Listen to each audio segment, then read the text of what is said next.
আবার স্বাগতম। আজকে চূড়ান্ত ক্লাস, শেষ ক্লাস। আজকে থার্ড রিভিউ ক্লাস, অ্যাকচুয়াল রিভিউয়ের। আর আশা করতেছি আজকের মাধ্যমে এটা শেষ করে দিতে পারবো। আজকে জিনিসটা একটু বড়, একটু সময় লাগতে পারে। আমি চেষ্টা করব সহজ করে বলার। এখন আমরা যেটা দেখতে যাচ্ছি যে অ্যাক্টিভ ইমিউনিটি কিভাবে বডিতে প্রডিউসড হয়। তো আমার মনে হয় অলরেডি সবার মাথায় একটু একটু করে আইডিয়া হয়ে গেছে যে অ্যাক্টিভ ইমিউনিটি একটা প্রসেসের মাধ্যমে প্রডিউস হয়। এই প্রসেসের একদম শুরুর প্রক্রিয়া হচ্ছে সাবক্লিনিক্যাল ইনফেকশন, ভ্যাকসিনেশন অথবা ইনফেকশন নিজে। সাবক্লিনিক্যাল অর ক্লিনিক্যাল ইনফেকশন হবে এটা, ভ্যাকসিনেশন। তো এরপরে যেটা হয় এপিসি। এপিসি হচ্ছে অ্যান্টিজেন প্রেজেন্টিং সেল। এপিসি এটাকে প্রেজেন্ট করবে। প্রেজেন্ট করার পর ইমিউনোলজিক্যাল একটা রেসপন্স তৈরি হবে। বি সেল এবং টি সেল তাদের অ্যাক্টিভিটি শুরু করবে।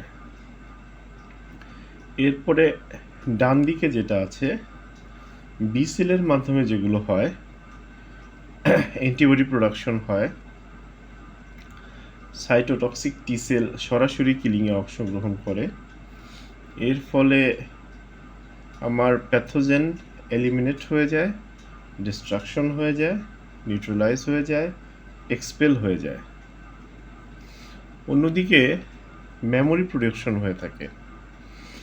মেমোরি প্রোডাকশন হলে সুবিধা হচ্ছে যে আমার পরবর্তীতে যদি ইনফেকশন হয় তাহলে এত অনেক বড় একটা প্রক্রিয়ার ভেতর দিয়ে আমার এলিমিনেশন, ডিস্ট্রাকশন, নিউট্রালাইজ করতে হয় না। আগের অভিজ্ঞতা বা মেমোরি ব্যবহার করে শর্ট টাইমেই রিইনফেকশন, অ্যান্টিবডি প্রোডাকশন ও সাইটোটক্সিক সি সেলের মাধ্যমে এলিমিনেশন, ডিস্ট্রাকশন, নিউট্রালাইজ করে ফেলে।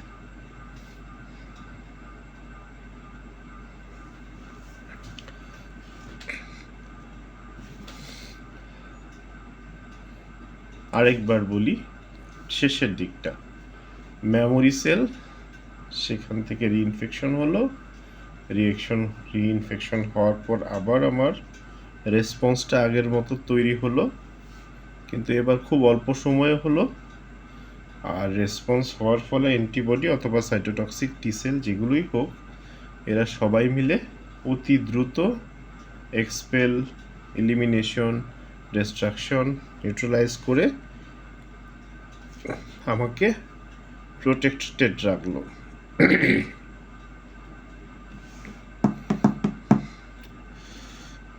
এটা কেটে দেই।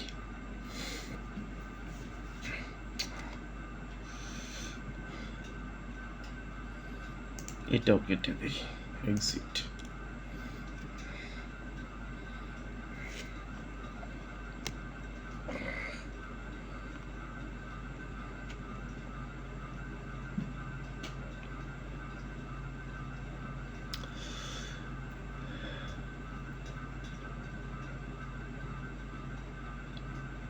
কথা হচ্ছে যে আমার মেমোরি সেলটা খুব ভাইটাল একটা রোল প্লে করে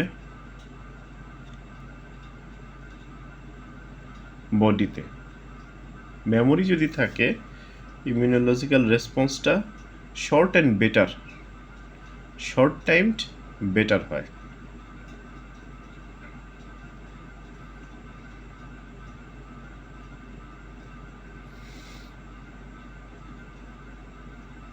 ব্যাস এইটুকু মনে রাখলেই আমার মনে হয় যথেষ্ট।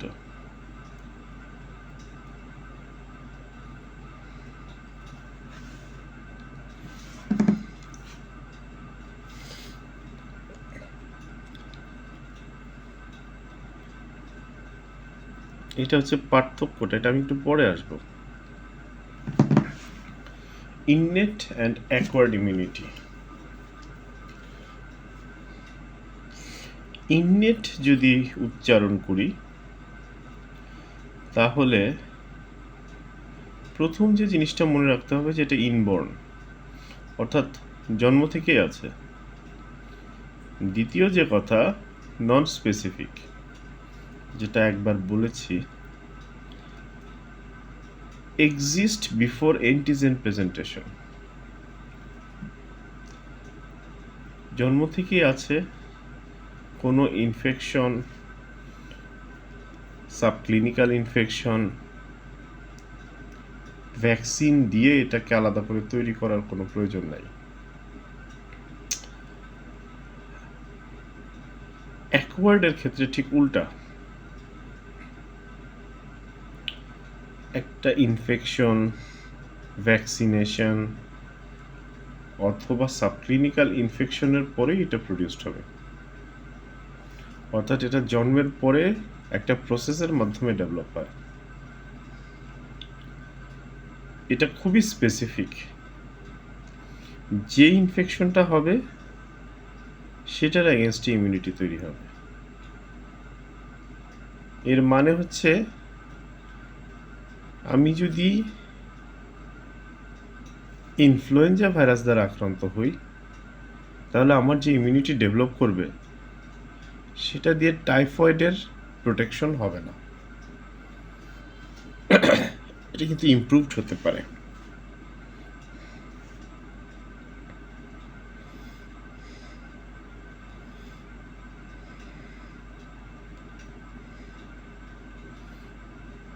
এই জিনিসটা একটু পরে বলবো, পার্থক্যগুলো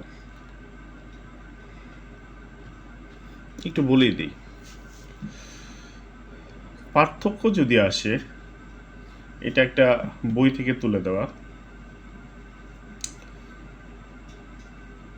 এটা যা আছে মোটামুটি বেশ ভালো আছে, তবে মনে রাখার সুবিধার্থে আর একটু সহজ করে নেওয়া যায়।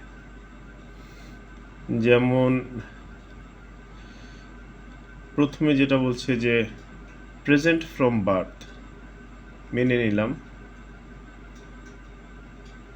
তারপরে শব্দটা ওরা লিখছে অ্যাকোয়ার্ড আফটার বার্থ আপন কন্ট্যাক্ট উইথ অ্যান্টিজেন। এখানে সরাসরি বলে দিলাম ডেভেলপ আফটার বার্থ। একটা তো নন স্পেসিফিক, একটা স্পেসিফিক। পরে যেটা ওরা বলছে response to sub sequent exposure of antigen.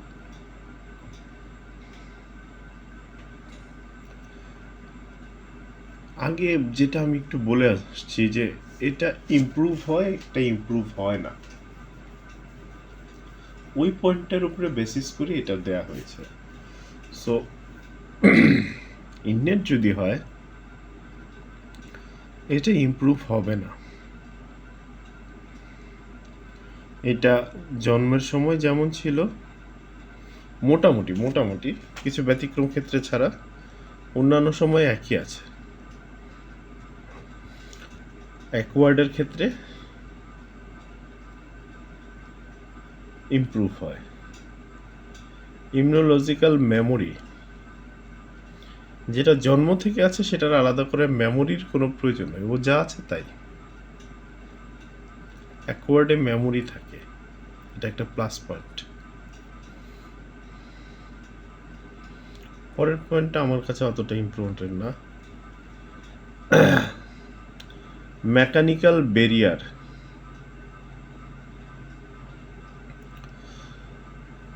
ইননেটের ক্ষেত্রে মেকানিক্যাল একটা ব্যারিয়ার যেমন কাজ করে, বায়োলজিক্যাল ইন্টারফারেন্সও কাজ করে। অ্যাকওয়ার্ড তো পুরোটাই একটা বায়োলজিক্যাল রিয়াকশন অ্যান্ড রেসপন্স।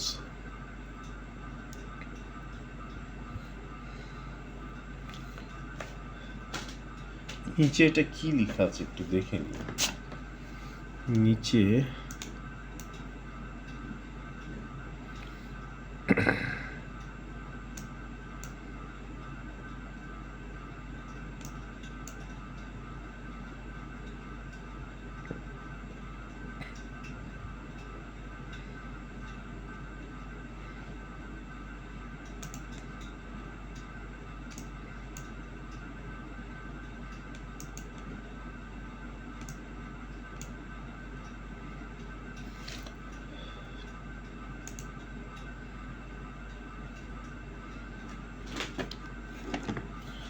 নিচে লেখা হচ্ছে সেলস ইনভলভড। কোন কোন সেলস ইনভলভড হয়? ম্যাক্রোফেজ, ম্যাক্রোফেজ তো ইনভলভ হবেই। Polymorphonuclear lymphocytes, natural killer cell. আচ্ছা, আর ওই পাশে যেটা আছে প্রিডমিনেন্টলি টিএনবি লিম্ফোসাইট। আচ্ছা, ঠিক আছে।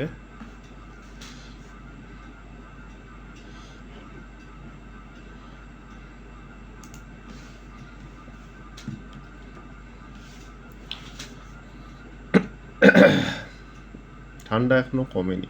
কম্পোনেন্টে আসি। ফিজিক্যাল কম্পোনেন্ট, অ্যানাটমিক্যাল আমরা মনে রাখি বিএমএস, এমবিবিএস। এমতে হচ্ছে মেমব্রেন, বিতে হচ্ছে বনিকেস, বিতে কিছুই নাই, এসতে হচ্ছে স্কিন।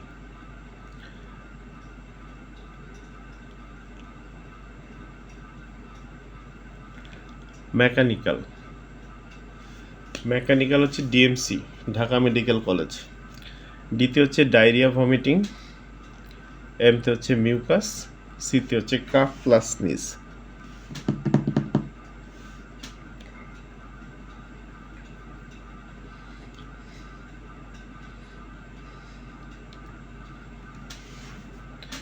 কেমিক্যালে আসি।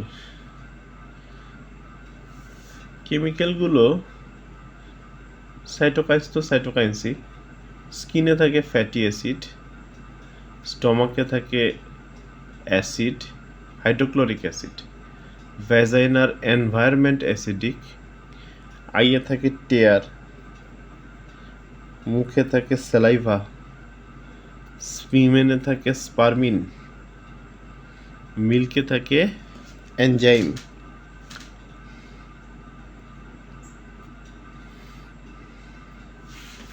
এগুলো কোনটা কোথায় থাকে? Skin, stomach, vagina, I, mouth, সিমেন, milk. এটা ধরে ধরে মনে রাখতে হবে।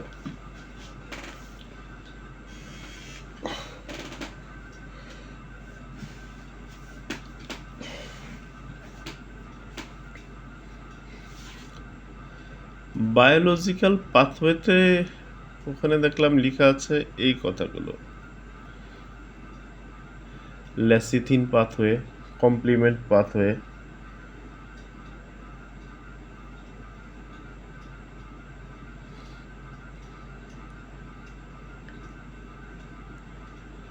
আদার্স আছে, আরও কিছু কথা লেখা আছে, ওগুলো ইচ্ছে করলে বলা যায়। অল্টারনেট কমপ্লিমেন্ট পাথওয়ে, এটা বোধহয় নিচেরটা হবে অল্টারনেট কমপ্লিমেন্ট পাথওয়ে।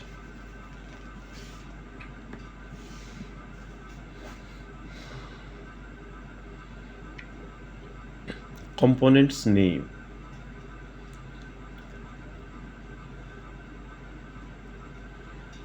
এটা মনে রাখার উপায় হচ্ছে ম্যান টিবি। এমতে হচ্ছে ম্যাক্রোফেজ, ইতে ইসনোফিল, এনতে নিউট্রোফিল, টিতে টি সেল, বিতে বি সেল। বেসিক্যালি এগুলো ডাব্লিউবিসি। তারপর আছে প্লেটলেটস। এক্সট্রা দুটো জিনিসের নাম মনে রাখতে হয়: ন্যাচারাল কিলার সেল আর মাস্ট সেল। মাস্ট সেল শব্দটা আরো পরে আসবে বারবার বেজোফিলের সাথে।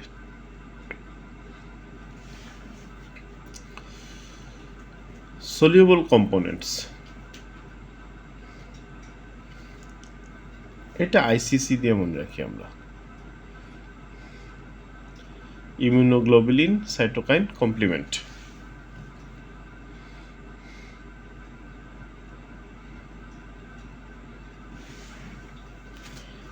মেকানিক্যাল ব্যারিয়ার কি কি আছে?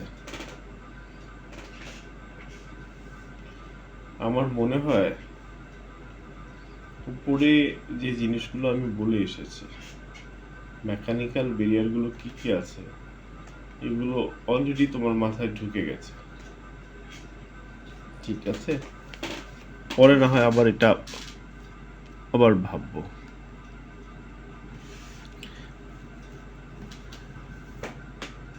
ভ্যাকসিনে চলে আসে। LAV, LAV, life attenuated vaccine. Life attenuated vaccine viral, bacterial, parasite তিনটেই হতে পারে। ভাইরাল হচ্ছে BTV,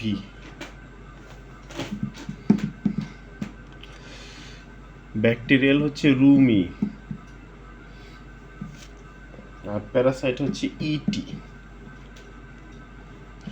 বিতে কি হয়, টিতে কি হয়, ভিতে কি হয়, আরতে কি হয়, ইউতে কি হয়, এমতে কি হয়, আইতে কি হয়। প্যারাসাইট হচ্ছে ET। এই শর্ট ফর্মগুলো মনে রেখে আস্তে আস্তে করে পরীক্ষার হলে সরাসরি এটা লিখে দিও না, এটা শুধু মনে রাখার জন্য। KV, killed vaccine. ব্যাকটেরিয়াল হতে পারে, ভাইরাল হতে পারে। ব্যাকটেরিয়াল হলে TPC, ভাইরাল হলে HIP, হিপ। ঠিক আছে,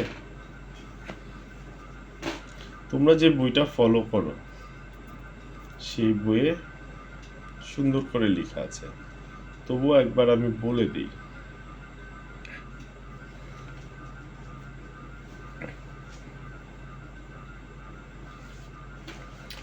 BTV,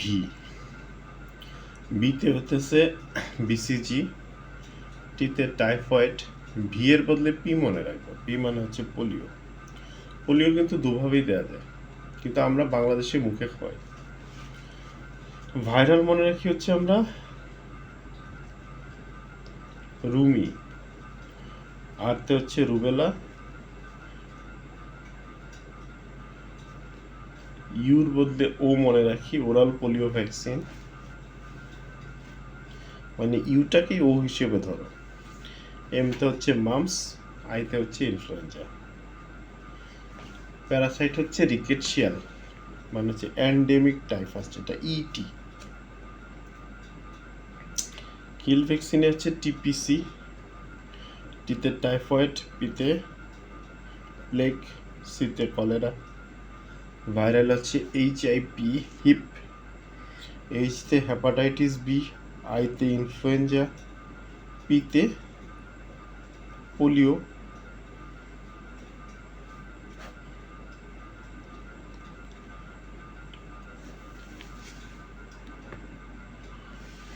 টক্সয়েড মনে রাখি আমরা DDT দিয়ে। ডিতে হচ্ছে ডিপথেরিয়া, টিতে হচ্ছে টিটেনাস, আরেকটা ডি নাই। সেলুলার ফ্র্যাকশন যেটা, সেটা আমরা মনে রাখি MP, মেনিঙ্গোকক্কাল, নিউমোকক্কাল। কম্বিনেশন ভ্যাকসিনগুলোই বেশি আমরা ইউজ করি ফিল্ডে। কম্বিনেশন ভ্যাকসিনগুলোর নামগুলো জানা খুব জরুরি। এগুলো খাতায় না লিখলেও বলার জন্য ভালো। DPT, diphtheria, pertussis, tetanus. MMR, measles, mumps, rubella. MMR এর বলতে কিন্তু আমরা এখন MRও ইউজ করি, মিজেলস, রুবেলা। DT,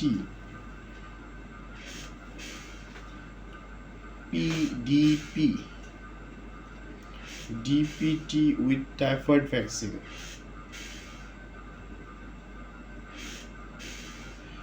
DPTP অর্থাৎ DPT প্লাস হচ্ছে পোলিও ভ্যাকসিন।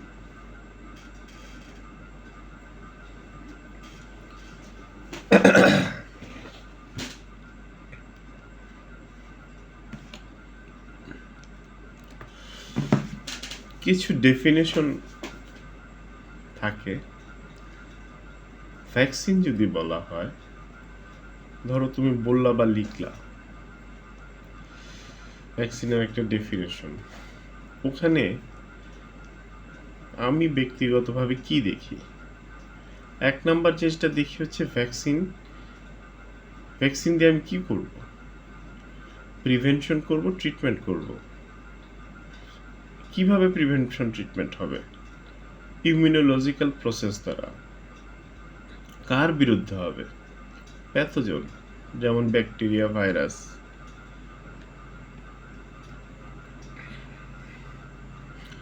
এই যে প্রিভেনশন ট্রিটমেন্টের জন্য ভ্যাকসিনে আমি কি ব্যবহার করব? একটা বায়োলজিক্যাল প্রোডাক্ট, সেটা লাইভ ভ্যাকসিন হতে পারে, কিল্ড ভ্যাকসিন হতে পারে।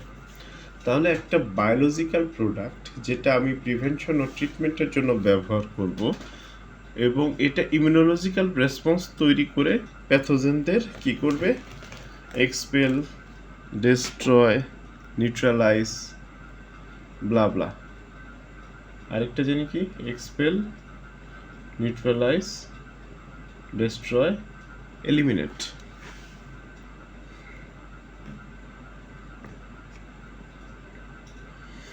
ভ্যাকসিনেশন কি? It is the process of, এটা বলার পর আগে যেটা বললাম সেটাই তুলে ধরবা। একটা বায়োলজিক্যাল এজেন্ট ব্যবহার করে প্রিভেনশন এবং ট্রিটমেন্টের জন্য ইমিউনোলজিক্যাল একটা রেসপন্স তৈরি করে প্যাথোজেনকে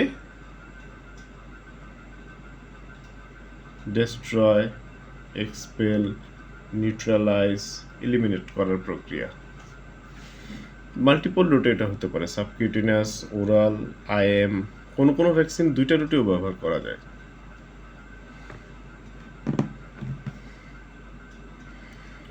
ইমিউনাইজেশন,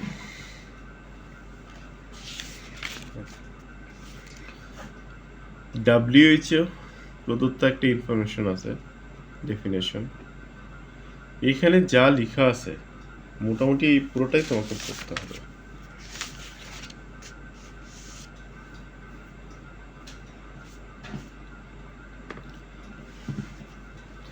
এন্টিজেন কি? এন্টিজেন তুমি একটা ডেফিনেশন লিখলা, মোটামুটি এই কয়েকটা জিনিস থাকলে আমি খুশি। একটা বায়োলজিক্যাল এজেন্ট, এ বায়োলজিক্যাল এজেন্ট এটা কি করবে? Binds with antigen. ভুল লিখছি, বাইন্ডস উইথ অ্যান্টিবডি হবে। এখনই কারেকশন করে দিই।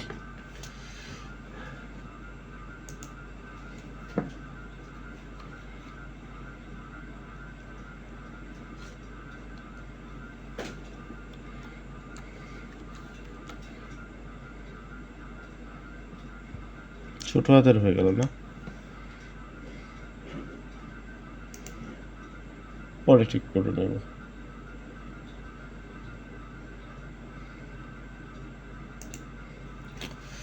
অ্যান্টিজেন কি? অ্যান্টিবডির সাথে বাইন্ড হবে। বাইন্ড হলে কি হবে? ইমিউনোলজিক্যাল একটা রিয়াকশন তৈরি হবে। এই ইমিউনোলজিক্যাল রিয়াকশনটা কীরকম? স্পেসিফিক, অর্থাৎ এক ধরনের অ্যান্টিজেন এক ধরনের অ্যান্টিবডির সাথেই ইন্টারাকশনটা করবে। এটা করে কি হবে? নিউট্রালাইজ, এক্সপেল, ডিস্ট্রয়, এলিমিনেট হবে।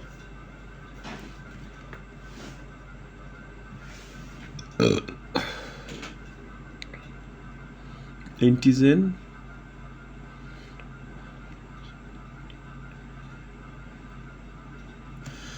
বায়োলজিক্যাল এজেন্ট, এটাও আমি ভুল লিখছি নাকি? ভুল লিখছি আমি। এই জায়গাটা হবে অ্যান্টিবডি।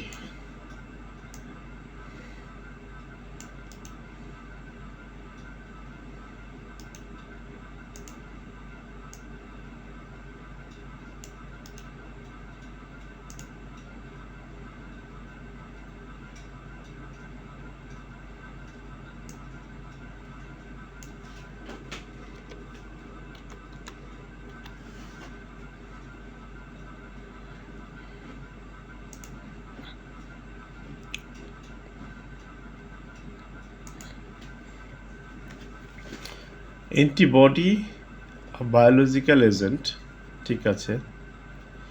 বাইন্ডস উইথ অ্যান্টিজেন, সেটাও ঠিক আছে। প্রডিউস ইমিউন রিয়াকশন, ঠিক আছে। স্পেসিফিক্যালি অ্যান্টিজেন অ্যান্টিবডির সাথে বাইন্ড হবে, সেটাও ঠিক আছে। আলটিমেটলি কী হবে? নিউট্রালাইজ, এলিমিনেট, ডিস্ট্রয়, এক্সপেল হবে।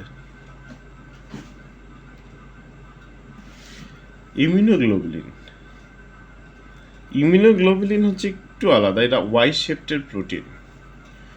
এটা ইমিউন সিস্টেম কর্তৃক প্রডিউসড হয়, অ্যান্টিজেনের সাথে এটা লাগে এবং অ্যান্টিজেনটা থাকে প্যাথোজেনের উপরে, যার ফলে আমরা কি করতে পারি, এক্সপেল, এলিমিনেট, ডেস্ট্রয়, নিউট্রালাইজ করতে পারি।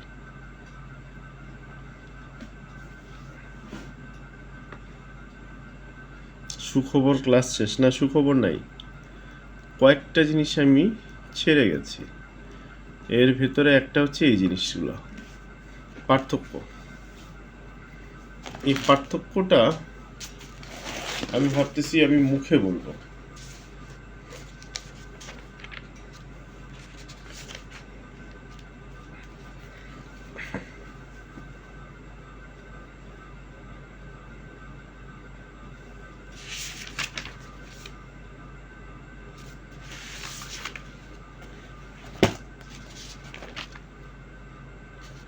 পার্থক্যটা খুব important.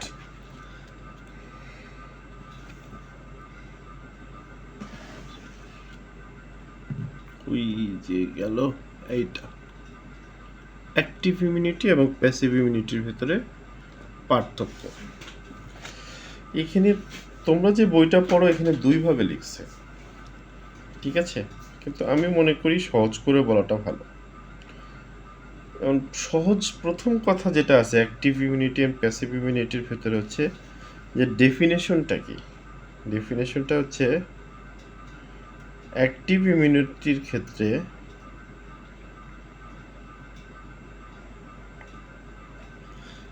Activity of the immune system এটা প্রেজেন্ট থাকে, আর প্যাসিভের ক্ষেত্রে ইমিউন সিস্টেমের অ্যাক্টিভিটিটা ইনঅ্যাক্টিভ থাকে।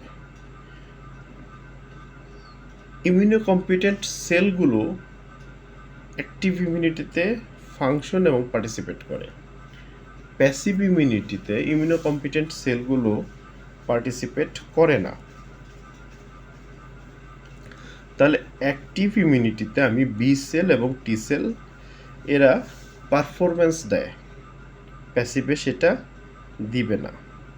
তো পারফরমেন্সটা দেওয়ার জন্য কিন্তু একটা নির্দিষ্ট সময় লাগে, সেটা 7 থেকে 21 দিন। কিন্তু প্যাসিভ ইমিউনিটির ক্ষেত্রে যেহেতু কোনো অ্যাক্টিভ প্রসেস নাই, এটা সাথে সাথে কাজ শুরু করবে। যেটা অ্যাক্টিভ ইমিউনিটি অ্যাক্টিভলি হচ্ছে, বডি একটা এক্সপিরিয়েন্স গেইন করতেছে এবং এটা life long. Passive immunity short time পরেই এটা ফ্লাশ আউট হয়ে যাবে। অ্যাক্টিভ ইমিউনিটির ক্ষেত্রে পরবর্তীতে ব্যবহার করার জন্য মেমোরি সেল থাকবে, প্যাসিভ ইমিউনিটিতে সব ফ্লাশই আউট হয়ে যাবে। মেমোরি সেল এখানে প্রডিউস করবে কি, বি সেলও নাই, টি সেলও নাই। অ্যাক্টিভ ইমিউনিটি আমি ব্যবহার করি একটা ডিজিজ প্রিভেনশন করার জন্য, প্যাসিভ ইমিউনিটি হচ্ছে এই মুহূর্তে দরকার, আমার এই মুহূর্তে আমি প্রোটেকশন দিব। অ্যাক্টিভ ইমিউনিটি মোর effective, long lasting. Passive immunity এটা এফিসিয়েন্সিটা অতটা বেশি না। অ্যাক্টিভ ইমিউনিটিতে কিন্তু আমাদের খরচটাও কম, প্যাসিভ ইমিউনিটি একটা জটিল প্রক্রিয়ার মাধ্যমে কস্টলি তৈরি করা হয়। অ্যাক্টিভ ইমিউনিটিতে একটা প্রসেসের ভিতরে যায় বলে হাইপার সেন্সিটিভিটি রিঅ্যাকশন হওয়ার সম্ভাবনা কম নাই। বাট প্যাসিভ ইমিউনিটিতে সরাসরি রেডিমেড জিনিস ইন্ট্রোডিউস করা হয়, সেটা কিন্তু বডি অ্যাকসেপ্ট নাও করতে পারে। অ্যাকসেপ্ট না করলেই সেটা হাইপার সেন্সিটিভিটি রিঅ্যাকশন হয়। অ্যাক্টিভ ইমিউনিটির বাচ্চা থেকে মায়ের কাছে যেতে পারে। প্যাসিভ ইমিউনিটির এই ধরনের ট্রান্সমিশন হয় না। অ্যাক্টিভ ইমিউনিটি একটা প্রসেসের ভিতর দিয়ে যায় বলে এটার যদি কোনো সাইড ইফেক্ট তৈরি হয়, একটা দীর্ঘ সময় ধরে হয়, নির্দিষ্ট প্রক্রিয়ায় হয়, সাইড ইফেক্টটা সাধারণত হালকা পাতলা, অল্প স্বল্প, mild. But passive immunity serious problem থাকে। এই যে একটা বলছিলাম আমরা জিবিএস। অ্যাক্টিভ ইমিউনিটিতে cell mediated immunity, humoral immunity দুটোই থাকবে। আর প্যাসিভ ইমিউনিটিতে বেসিক্যালি হিউমোরাল, কোনো সেল এখানে সেল মিডিয়েটেড যেটা কাজ সেটা হয় না। অ্যাক্টিভ ইমিউনিটি সবচেয়ে বেশি আমরা ব্যবহার করি ভ্যাকসিন দিতে, আর প্যাসিভ ইমিউনিটি সবচেয়ে বেশি আমরা ব্যবহার করি ইমিডিয়েট প্রোটেকশনের জন্য প্রোফাইলেক্সিস হিসেবে। তাহলে প্রশ্ন জাগতে পারে যে প্যাসিভ ইমিউনিটি আমরা কেন প্রেফার করব? অ্যাক্টিভ ইমিউনিটি দিলেই তো হয়। অ্যাক্টিভ ইমিউনিটি যদি প্রোডাকশন হতে 14 দিন সময় লাগে, কথার কথা। এই 14 দিন কিন্তু আমার যে সাসপেক্ট আছে সে কিন্তু রোগে আক্রান্ত হওয়ার ঝুঁকি থাকে। ইমিডিয়েট অ্যাকশন পাওয়ার জন্য প্যাসিভ ইমিউনিটি দিয়ে আমরা সাময়িকভাবে জিনিসটাকে ট্যাকেল করি। অ্যাক্টিভ ইমিউনিটি দ্বারা ফুললি ডেভেলপ হয়ে যাওয়ার পর দীর্ঘমেয়াদী সেটাকে আমরা প্রিভেন্ট করি।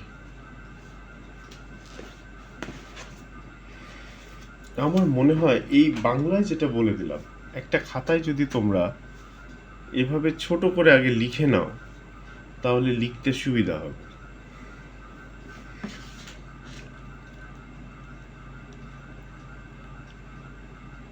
Why active immunity is better? আমার মনে হয় তুমি এখান থেকে যা যা কিছু বললাম, একেবারে মানে দাম কম থেকে শুরু করে দীর্ঘমেয়াদী সুবিধা দেওয়ার যা কিছু বলেছে সব কিছু তুমি এখানে লিখে দিয়ে আসবা।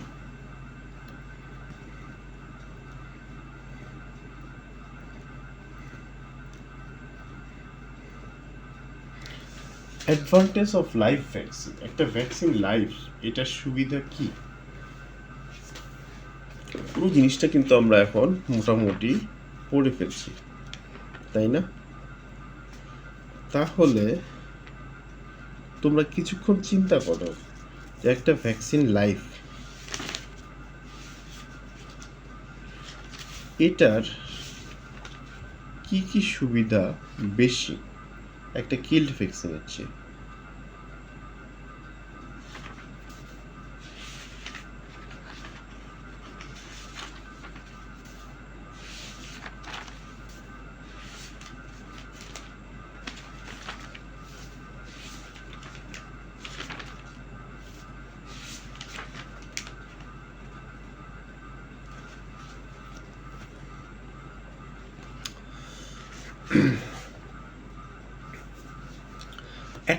একটা লাইভ ভ্যাকসিন অ্যাডভান্টেজের বললে প্রথম কথা যেটা, এটা both cell mediated and antibody mediated, অর্থাৎ cellular immunity and humoral immunity দুটোতেই কিন্তু এখানে আমি অ্যাচিভমেন্ট করতেছি, যার ফলে এটার ইফেক্টিভনেস কিন্তু আমার ডাবল, মানে বেশি, ডাবল না হলেও বেশি আর কি। যেহেতু ইফেক্টিভনেস বেশি, একই সাথে এটার লং লাস্টিং, এবং এটাতে আলাদা করে যেহেতু এটা লাইভই আছে, অ্যাডজুভেন্ট দেওয়ার কোনো দরকারই নেই, এবং এই কিন্তু লাইভ আছে, সো একে সিঙ্গেল ডোজ দিলেই অলমোস্ট অ্যাডিকুয়েট। এই সুবিধাগুলো কিভাবে আমরা পাচ্ছি? সুবিধাগুলো পাওয়ার মূল মন্ত্র হচ্ছে যে লাইভ বেঁচে আছে সে শরীরের ভিতরে তার সংখ্যা বৃদ্ধি করবে, মাল্টিপ্লিকেশন করবে, যার ফলে অ্যান্টিজেন আমি যতটুকুই দেই ও নিজে থেকে অনেকগুলো সংখ্যা বৃদ্ধি করে অনেক বড় অ্যামাউন্টের একটা অ্যান্টিজেন আমার বডিতে প্রেজেন্ট করবে।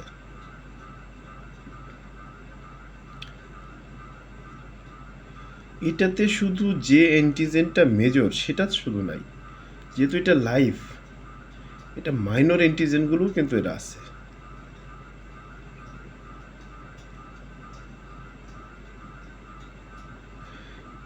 এই যে মেজর এবং মাইনর অ্যান্টিজেন কম্পোনেন্টগুলো ছাড়াও আরও অজানা অনেক পাথওয়ে এখানে আমরা ধারণা করি আছে, যে মেকানিজমগুলো দিয়ে আমরা আরও বেটার পারফরমেন্স পাই কিল্ড ভ্যাকসিনের থেকে।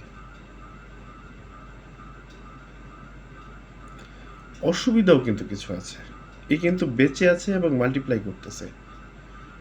এদিক সেদিক হলে কিন্তু এটা আবার বাংলা সিনেমার ভিলেন হয়ে যাবে। তখন কি করবে? রিভার্স, উল্টে যাবে। উল্টে গেলে কি করবে? ক্ষতি করবে। ক্ষতিকারক জিনিসটাকে আমরা কি বলি? ভিরুলেন্স।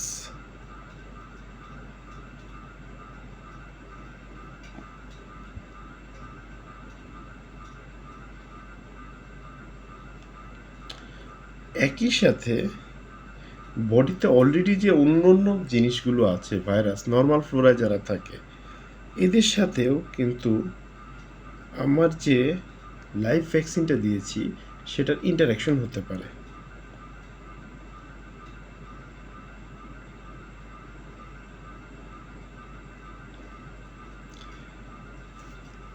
যেহেতু এটা লাইভ, এইটার কিন্তু ট্রান্সমিশন পসিবল।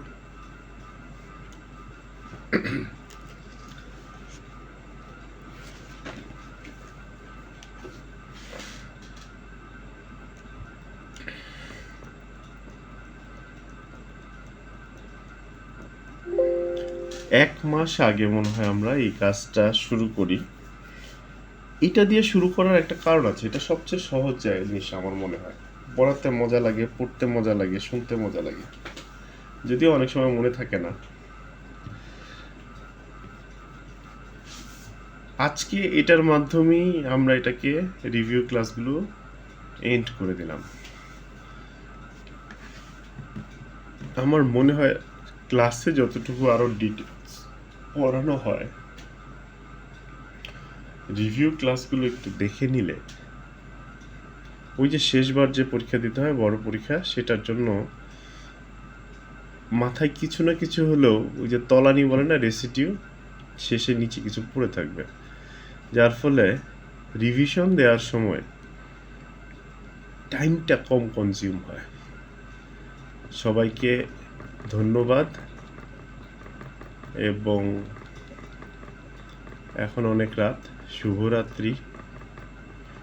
যদিও সবগুলো ক্লাসে আমি রাতেই শেষ করি, সুখবর সেটা হচ্ছে যে ক্লাস শেষ। আবারও শুভরাত্রি।